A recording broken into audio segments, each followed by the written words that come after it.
Kädet kietoutuivat ympärilleni. Niistä hehkui lämpöä ja ne kiinnostuivat minusta. Sormet tekivät tutkimusretkeä ihollani ja se tuntuu kuin höyhen olisi vaeltanut vartalollani. Kylmän sekaiset väreet kulkivat selkäpissäni aivan nopeasti.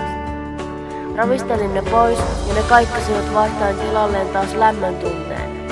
Annoin sen viipyä ihollani tovin, jos toisenkin. Jokin paikka tykkäsi kosketuksesta enemmän kuin toinen. Kumpa olisi saanut päättää, missä paikoissa kädet olisivat olleet pidempään ja missä oli hyömön aikaa. En onnistunut siinä, sillä niillä oli oma tahto. Painoin silmäni hellästi kiinni ja nautin tuosta kauniista hetkestä. Silmien sulkeminen toi tuntemisen uuden ulottuvuuden, sillä koskaan ei tiennyt, mistä kohtaa kädet koskettaisivat seuraavaksi.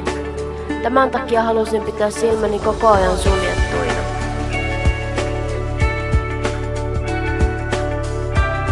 Kädet kävivät läpi vartaloani.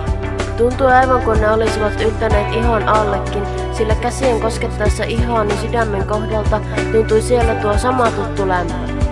Mietin kosketuksen omistajaa, avasin silmäni ja näin tutut kasvot edessäni. Lempeä hymysi tarttui minuunkin ja katsoin silmiisi, jotka puolestaan katsoivat minun silmiini syvälle, niin syvälle. Lähestyit minua ja annoit keveän suudelman huulilleni. Suudelmasi päätti käsiesi tutkimusretken. Kosketuksesi jäi elämään iholleni ja vaikka lähtisit miten kauas, tuo lämmön tunne pysyi ihollani aina. Aina.